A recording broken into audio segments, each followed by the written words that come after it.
Hello dear students. कैसे हैं आप सब? तो आई होप सबने पिछली वीडियो देख ली होगी। हमने प्लैंक्स क्वांटम थ्योरी डिस्कस की थी और इलेक्ट्रोमैग्नेटिक वेव्स डिस्कस की थी लास्ट वीडियो में। तो प्लैंक्स क्वांटम थ्योरी में मैंने आफ्टर डिस्कसिंग द थ्योरी और उसके डेरिवेशन और फार्मूला वगैरह मैंने कुछ क्वेश्चंस आपको दिए थे डिस्कस करने के लिए। मैंने वैसे आपको सब बता भी दिया था कि करने कैसे हैं, हिंट भी दे दिया था। फाइनल आंसर आपको बस नहीं बताया था, तो मैं अभी उन क्वेश्चन के फाइनल आंसर आपको यहाँ पे दे रही हूँ। तो देख लेना आप लोगों से हुए हैं। अगर नहीं हुए हैं तो आप देख लो, फाइनल आंसर आपका इस क्वेश्चन का तो है 4.9 इंटू 10⁻⁻19। पूरा सॉल्यूशन भी यहाँ पे इस पेज पे है, आप स्क्रीन को पॉज करके देख सकते हो किस तरह से सॉल्व किया है। ऐसे ही क्वेश्चन नंबर 2 था हमारा। इसमें बताना था कि वेवलेंथ कितनी है। तो ये सारा डिस्कस मैंने लास्ट वीडियो में किया हुआ है, इसलिए आप वहां देख लेना। मैं सिर्फ यहाँ पे आपको फाइनल आंसर दे रही हूँ। उस वीडियो में इसलिए नहीं दिए थे फाइनल आंसर, सो दैट कि आप एक बार खुद से ट्राई तो करो। ओके, ट्राई करना बहुत जरूरी है। सिर्फ हम अगर मैं ही बताती रहूं, मैं ही सॉल्व कराती रहूंगी, तो आप लोगों को उतना क्लियर नहीं होगा। और जब आप क्वेश्चन करने बैठोगे तो फिर से वही प्रॉब्लम्स आप फेस करोगे कि बन ही नहीं रहे क्वेश्चन आपसे, आपको समझ ही नहीं आ रहा है कि फॉर्मूला कैसे लगाना है। तो खुद ट्राई करना, खुद से आप फॉर्मूला अप्लाई करोगे जब, तभी आपको सारे कॉन्सेप्ट्स बहुत अच्छे से क्लियर हो जाएंगे। क्वेश्चन नंबर 2 ये है।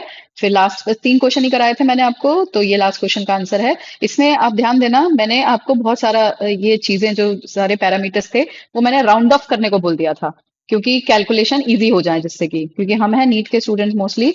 तो नीट वाले जो हैं बहुत ज्यादा मैथमेटिक्स में जाना नहीं चाहते हैं, है ना। बहुत लंबी लंबी कैलकुलेशन करने में टाइम भी नहीं वेस्ट करना है। और नीट का जो पर्पस भी, जो पैटर्न है नीट एग्जाम का, वो भी है ही है कि आपको बहुत जल्दी, आपको स्पीड बढ़ानी पड़ेगी अपनी क्वेश्चंस को अटेम्प्ट करने की, क्योंकि 180 क्वेश्चंस आपको सॉल्व करने हैं 180 मिनट्स में।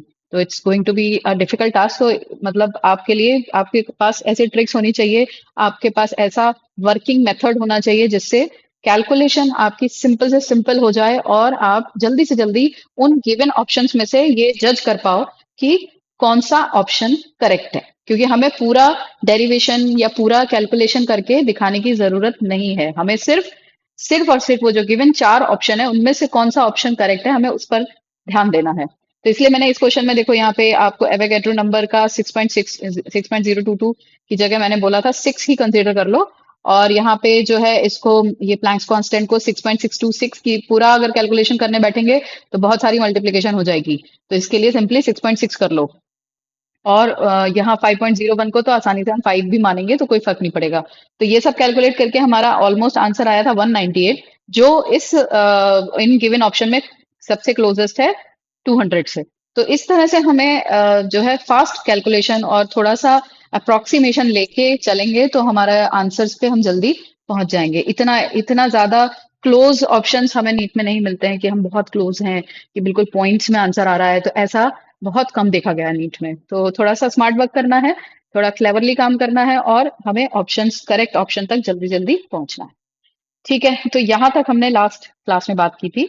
आज लेक्चर 5 है हमारा, स्ट्रक्चर ऑफ एटम का। और लेक्चर 5 का फ्लो में, जैसे शुरू में मैंने आपको फ्लो बताया था कि मैं कैसे कैसे लेक्चर्स, फर्स्ट वीडियो में एटॉमिक स्ट्रक्चर की मैंने बता दिया था कि कैसे कैसे वीडियोस हमारी चलने वाली हैं। हम किस वीडियो में मैं कौन सा टॉपिक पढ़ाऊंगी सब बता रखा है आपको, फर्स्ट वीडियो में आपको बता रखा है। तो लेक्चर 5 जो मेरे प्लानर के हिसाब से, अब हम आज बात करेंगे बोर्स एटॉमिक मॉडल की। ओके, तो हमने अभी तक एटॉमिक मॉडल पढ़ लिए, थॉमसन एटॉमिक मॉडल। ओके, वो पढ़ लिया और उसके टॉपिक्स देख लिए। फिर हमने उसके बाद पढ़ा रदरफोर्ड्स एटॉमिक मॉडल। रदरफोर्ड का atomic model was proposed by him on the basis of his volt experiment. तो वो भी हमने देख लिया। फिर दोनों के ही ड्रॉबैक्स, अब तक हमने रदरफोर्ड में भी बहुत सारे ड्रॉबैक्स देखे थे। तो उस सब को आंसर करने के लिए ऑफ कोर्स फिर नेक्स्ट मॉडल है हमारे पास, Bohr's atomic model. Niels Bohr ने ये मॉडल दिया। तो अब इसमें ये बहुत अच्छा मॉडल था और बहुत ज्यादा तरीके से, मतलब बहुत ज्यादा अ, मतलब बता रहा है एटम के बारे में कि वो किस तरह से इलेक्ट्रॉन्स और प्रोटॉन्स अरेंज हैं एटम में। मोस्टली काफी कुछ क्लोजर पहुंच चुके हैं हम करेक्ट एटॉमिक स्ट्रक्चर के बारे में। ऑफ कोर्स इसके भी कमियां होंगी जो हम आगे डिस्कस करेंगे, तो पहले तो हम इनके पोस्टुलेट्स डिस्कस करते हैं। तो सबसे पहले आप ये ध्यान में रखोगे, ये चीज बहुत नोट करने वाली है जो आपको नोट करनी चाहिए कि ये जो मॉडल है, this model works only only for those kind of system, those kind of species which have only one electron. कितने electron? Only one electron. Okay, that is single electron species पे ही ये मॉडल काम करेगा। जैसे कि हो गया आपका हाइड्रोजन, एक ही इलेक्ट्रॉन होता है इसमें। हो गया आपका हीलियम आयन, इलेक्ट्रॉन दो होते हैं, बट अगर आयन बोल रहे हैं हम प्लस चार्ज, दैट मीन्स एक इलेक्ट्रॉन लूज किया है तो बचा कितना? एक ही इलेक्ट्रॉन। लिथियम +2, मतलब तीन इलेक्ट्रॉन इसके पास है और इसने दो इलेक्ट्रॉन लूज किए हुए हैं, तो ये भी क्या हो गया? Single electron system. तो ये बोर एटॉमिक मॉडल की कैरेक्टरिस्टिक भी है, और आगे मैं आपको जब ड्रॉबैक बताऊंगी तो ये एक बहुत बड़ा ड्रॉबैक भी है कि सिंगल इलेक्ट्रॉन सिस्टम में ही बोर एटॉमिक मॉडल काम करता है। ठीक है, चलिए नेक्स्ट अब आते हैं हम इस मॉडल के पोस्टुलेट्स पे कि क्या क्या हमें पॉइंट्स मिले, क्या क्या पॉइंट्स बोर ने बोले अपने एटॉमिक मॉडल को समझाने के लिए। तो पहला पॉइंट है, atom has a nucleus where all proton and neutrons are present. Okay, atom सबसे पहली बात बोल दी, ये तो रदरफोर्ड के मॉडल से ही लेके इन्होंने बोली है कि एटम के न्यूक्लियस में प्रोटॉन और न्यूट्रॉन प्रेजेंट होते हैं, और न्यूक्लियस जो है वो स्मॉल साइज का होता है और सेंटर में होता है। ये बात तो रदरफोर्ड ने भी हमें बताई थी। ठीक, बढ़िया। नेक्स्ट बात क्या है कि negatively charge particles revolve around the nucleus in the same way. Negatively charge particle revolve करते हैं न्यूक्लियस के अराउंड, तो ये भी पता था हमें। ठीक है, पर कहाँ पे ड्रॉबैक आया था रदरफोर्ड का? कि रदरफोर्ड के मॉडल में ड्रॉबैक था due to Maxwell radiation theory, कि अगर इलेक्ट्रॉन रिवॉल्व कर रहे हैं तो वो कॉन्स्टेंटली अपनी एनर्जी रिलीज करेंगे, और इसलिए वो धीरे धीरे उनका पाथ छोटा होता जाएगा। ये बात जो है रदरफोर्ड एक्सपेरिमेंट सॉरी मॉडल ने नहीं एक्सप्लेन की थी, कि कैसे इलेक्ट्रॉन जो है वो एक ही फिक्स पाथ पर रिवॉल्व कर रहे हैं, कैसे वो अपनी एनर्जी लूज नहीं कर रहे और वो एक फिक्स पाथ पे रिवॉल्व हो पा रहे हैं। तो ये बात जो है यहाँ से बोर एटॉमिक मॉडल ने हमें समझाई। देखो, जो एटम है उसमें एटम के अंदर दो तरह के फोर्सेस एक्ट करते हैं। ठीक है, दो तरह के फोर्सेस एग्जिस्ट करते हैं। पहला फोर्स है आपका कूलाम्बिक फोर्स। ठीक है, कूलाम्बिक फोर्स जो है वो क्या है? Attraction force towards nucleus. Electron पे न्यूक्लियस का अट्रैक्शन फोर्स लगता है। ठीक है, न्यूक्लियस का अट्रैक्शन फोर्स लगता है। एक मैं आपको इसको समझा ही देती हूँ एक तरीके से। देखिए, ये अगर आपका है सेंटर में न्यूक्लियस, ठीक है, ये है न्यूक्लियस, और इसी के साथ अगर ऑर्बिट है हमारी, ये ऑर्बिट है, ठीक है, इसमें इलेक्ट्रॉन है। ठीक, अभी हम एक ही इलेक्ट्रॉन का के सिस्टम की बात कर रहे हैं, तो हम एक ही इलेक्ट्रॉन की बात करेंगे यहाँ पे भी। हाँ, तो अब समझिए कि जो आपका इलेक्ट्रॉन है उस पे दो तरह के फोर्स वर्क कर रहे हैं। एक एक तो फोर्स कर रहा है क्योंकि ये इलेक्ट्रॉन पे नेगेटिव चार्ज है और न्यूक्लियस पे पॉजिटिव, तो इलेक्ट्रॉन और न्यूक्लियस जो है वो इलेक्ट्रॉन न्यूक्लियस की तरफ खींचेगा। ओके, सो इनसाइड, यानी अट्रैक्टिव फोर्स टुवर्ड्स इनसाइड, ये एक काम कर रहा होगा, और ये क्योंकि फोर्स अपोजिट चार्जेस की वजह से है, इसीलिए इस फोर्स ऑफ अट्रैक्शन को हम बोलते हैं कूलाम्बिक फोर्स। ठीक है, कूलाम्बिक फोर्स। ओके, तो ये एक तरह का फोर्स अंदर की तरफ अट्रैक्ट कर रहा है। दूसरा क्या फोर्स है? क्या है कि आपको पता है कि ये जो इलेक्ट्रॉन है ये रिवॉल्व कर रहा है। Okay, electron is revolving like this. Okay, electron is revolving, so anything which revolve around the around one centre, तो उसके ऊपर एक ना, आपने पढ़ा है फिजिक्स में, एक फोर्स लगने लगता है जिसे कहते हैं सेंट्रीफ्यूगल फोर्स, है ना? थोड़ा एक उसके पाथ के परपेंडिकुलर एक फोर्स लगने लगता है जिसे कहते हैं सेंट्रीफ्यूगल फोर्स। तो जो ये फोर्स ये लग रहा है, ठीक है, जो उसको इलेक्ट्रॉन न्यूक्लियस के अगेंस्ट लग रहा है ये फोर्स, इसको कहेंगे आप सेंट्रीफ्यूगल फोर्स। ठीक है, फिजिक्स में आप पढ़ चुके हो सेंट्रीफ्यूगल फोर्स। ठीक, तो ये दो तरह के फोर्स लग रहे हैं। अब इन अ वे ये दोनों ही तरह के फोर्स जो हैं वो एक इस डायरेक्शन में है और एक उसके ऑलमोस्ट अपोजिट डायरेक्शन में है। तो जब दो फोर्स अपोजिट डायरेक्शन में हो और उनका ऑलमोस्ट मैग्नीट्यूड अगर सेम हो, ठीक है, इस तरफ भी ये इस एक फोर्स से खिंच रहा है और इस तरफ भी अपोजिट एक तरह से ही खिंच रहा है, तो अगर मैग्नीट्यूड सेम हो तो they will cancel out each other. Okay, दोनों ही फोर्स का मैग्नीट्यूड एक दूसरे को कैंसिल करेगा। तो क्या होगा कि इलेक्ट्रॉन विल कीप जो rotating, keep revolving in on that उस पाथ पे रिवॉल्व होने लगेगा, ये उस पाथ पे रिवॉल्व होता रहेगा जहां ये दोनों फोर्स जो हैं क्या हो जाए, इक्वल। ठीक है, जहां ये दोनों फोर्स इक्वल हो जाएंगे उस जगह पे ये इलेक्ट्रॉन उस पाथ पे रोटेट करेगा, यानी ये जो पाथ होगा ये फिक्स होगा। ठीक है, आप ऐसे इमेजिन कर लो कि मान लो कोई एक बच्चा है, ऐसे करके आपका कोई फ्रेंड है। ठीक है, आपका कोई फ्रेंड है, इसको जो है आपका एक दूसरा फ्रेंड इस तरफ से पुल कर रहा है। ठीक है, एक और फ्रेंड है जो यहाँ से पुल कर रहा है, और एक दूसरा फ्रेंड जो है वो आपको उस बच्चे को अपोजिट डायरेक्शन से पुल कर रहा है। ठीक है, ये इधर पुल कर रहा है, ये इधर पुल कर रहा है।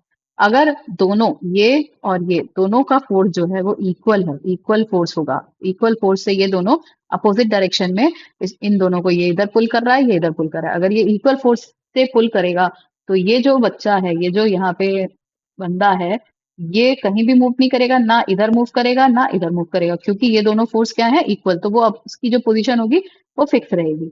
तो इससे आप इमेजिन कर सकते हो कि मैं क्या बात करने वाली हूँ, यहाँ क्या बता रही हूँ आपको। एटम के केस में भी ऐसा ही हो रहा है कि इलेक्ट्रॉन जो है वो अंदर भी पुल हो रहा है और बाहर भी पुल हो रहा है, और ये दोनों फोर्स जो है इक्वल है, और जहां इक्वल है वहीं पे ये इलेक्ट्रॉन का फिक्स पाथ बन जाता है जिस पर इलेक्ट्रॉन रिवॉल्व करता है। तो ये थ्योरी जो है, ये पॉइंट जो है बोर ने हमें बताया, और उसी से जो रदरफोर्ड का जो एक ड्रॉबैक था उसका आंसर मिला हमें। ठीक है, चलिए बैक टू द पॉइंट। अब इस पे और आगे डिस्कस करते हैं। कूलाम्बिक फोर्स जो है वो होता है the force between two opposite charges. Okay, ये भी फिजिक्स में आप इलेक्ट्रिसिटी में या तो पढ़ चुके होगे या पढ़ने वाले होगे, अभी अगर 11th में आए हो तो डेफिनेटली पढ़ोगे अब। तो कूलाम्बिक फोर्स को का जो मैग्नीट्यूड है उसके लिए हम ये फॉर्मूला यूज करते हैं कैलकुलेट करने के लिए, Q1 Q2 by R square. Okay, and this K is the constant. Okay, K constant होता है, और Q1 Q2 होते हैं दो चार्जेस। ठीक है, दो अपोजिट चार्जेस, एक पॉजिटिव होगा और एक नेगेटिव, जो आपस में अट्रैक्ट कर रहे हैं। और R is the distance, R is the distance between those two charge species. Okay, so इससे कूलाम्बिक फोर्स का मैग्नीट्यूड आता है। ऐसे ही सेंट्रीफ्यूगल का मैग्नीट्यूड होता है mv स्क्वायर ओवर r। तो मैंने बात की, यहाँ पॉइंट ये बताया आपको कि इलेक्ट्रॉन जो है उस पाथ पर रिवॉल्व करता है जहां पे ये coulombic force becomes equal to the centrifugal force, यानी ये दोनों फोर्स इक्वल हो जाते हैं। ठीक है, ये दो पॉस्टुलेट हुए।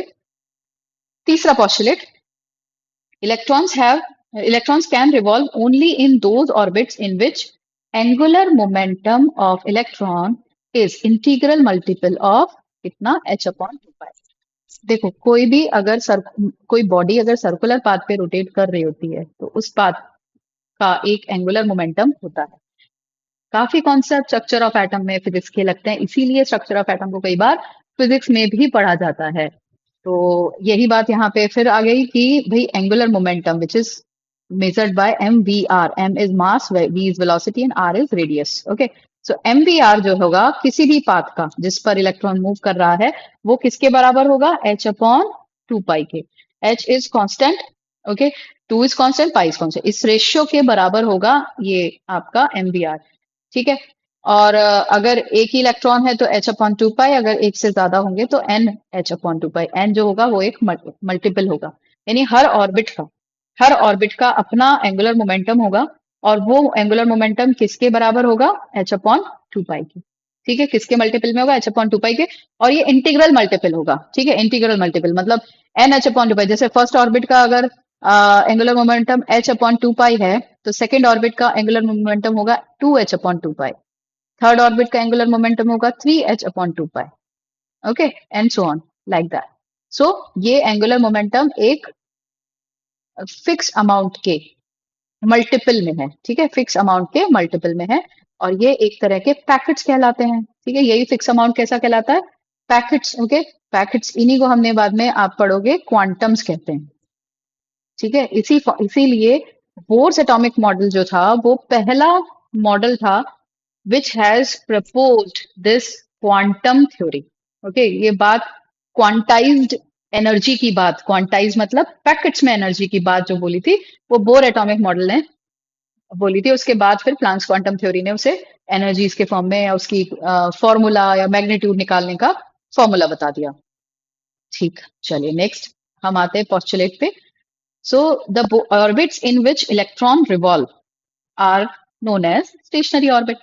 Of course stationary है यानी कि जो पाथ फिक्स हो गया जिस पे इलेक्ट्रॉन पे लगने वाले दोनों force coulombic force and centrifugal force बराबर आ रहे हैं, तो वो कैसी हो गई, स्टेशनरी पाथ हो गया जिस पर इलेक्ट्रॉन अब रिवॉल्व हो रहे हैं. यानी ये जो पाथ यहाँ पे अब इलेक्ट्रॉन रिवॉल्व होगा, ये कैसा पाथ है, स्टेशनरी पाथ. ठीक है, स्टेशनरी पाथ बोलते हैं इसको. All right. Each orbit is associated with definite amount of energy. Okay, ये जो स्टेशनरी ऑर्बिट होगी, इसकी हर ऑर्बिट का अपनी एक फिक्स अमाउंट ऑफ एनर्जी भी होता है, इसीलिए इसे हम एनर्जी लेवल भी कहते हैं. क्या कहते हैं, एनर्जी लेवल्स. ओके, सो जैसे अब इस एनर्जी लेवल को बोर एटॉमिक मॉडल में तो K L M N O and so on से रिप्रेजेंट किया, बट आप इसे 1 2 3 4 भी कह सकते हैं. तो ये एनर्जी लेवल्स हो गए. अब आती है बात की द इमिशन और एब्जॉर्प्शन. देखो, हर एनर्जी लेवल का अपना एक फिक्स एनर्जी है. अगर एनर्जी का इमिशन और एब्जॉर्प्शन होता है, ठीक है, in the form of photons और क्वांटम्स, तो क्या होगा, इलेक्ट्रॉन में jump from one stationary state to another. Okay, तब क्या होगा, इलेक्ट्रॉन में jump from one stationary orbit to another, और उसका बीच का फिर जो एनर्जी का डिफरेंस होगा उतनी एनर्जी उसे चाहिए. ठीक है, उतनी एनर्जी उसे चाहिए. जैसे मैं आपको एक सही से डायग्राम बना के दिखाती हूँ. जैसे मान लीजिए ये है आपका न्यूक्लियस, इसके बाहर ये पहली ऑर्बिट है, ये दूसरी ऑर्बिट है, ये तीसरी ऑर्बिट है. ठीक है, अब कितनी भी ऑर्बिट बना सकते हैं, सो ऑन. ओके, तो इसके हिसाब से ये फर्स्ट ऑर्बिट है, ये सेकेंड, ये थर्ड और ये फोर्थ. तो according to Bohr's atomic model सब हर ऑर्बिट की अपनी एनर्जी फिक्स होगी. तो जैसे ये फर्स्ट ऑर्बिट है, इसकी एनर्जी E1 मान लें, सेकेंड की E2, E3 एंड E4.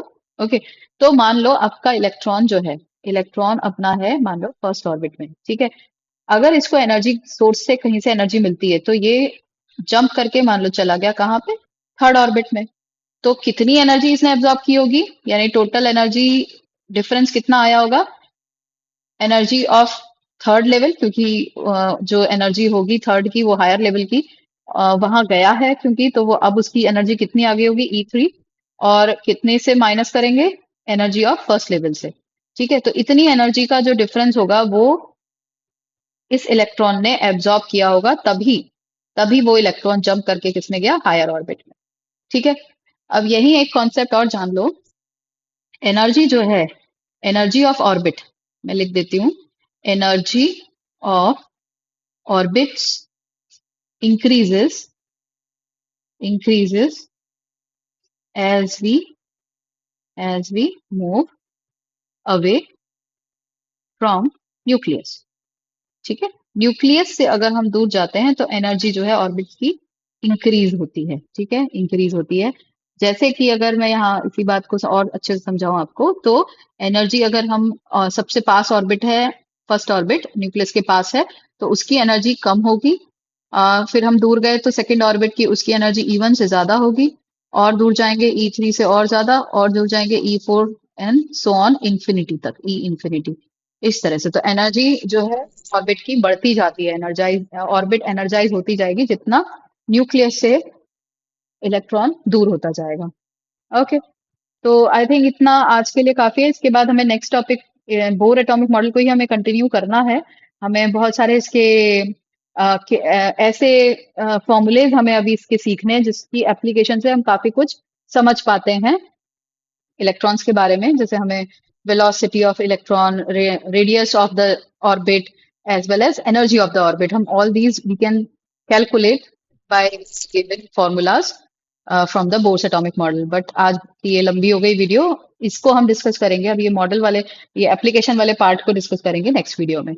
तो आज की वीडियो आप फिर से बार बार देखते रहिए. जितनी बार देखेंगे, अगर जब तक समझ में ना आए ना, जब तक सब कुछ क्लियर ना हो जाए, तब तक आप वीडियोस को रिपीट पे देखिए. आपके लिए ऑनलाइन होने से, ऑनलाइन क्लासेस का या यूट्यूब वीडियोस का यही तो फायदा है. आप उसे जितनी मर्जी उतनी बार आप देख सकते हो, और उतनी ही बार आप चाहें तो जब चाहें उसे बैक पे रिवर्स भी कर सकते हो, फॉरवर्ड कर सकते हो. आपको रोकना है स्क्रीन को, आप रोक सकते हो, है ना. आप स्पीड बढ़ाना है तो आप स्पीड बढ़ा सकते हो. तो there are lot of advantages you have with the YouTube videos. ठीक ना. तो चलिए उसका फायदा उठाते रहिए और कुछ अच्छा ही आपकी लाइफ में हो। That's what I am trying to do with my channel. All right, चलिए आज की वीडियो यहीं खत्म करते हैं, मिलते हैं नेक्स्ट वीडियो में।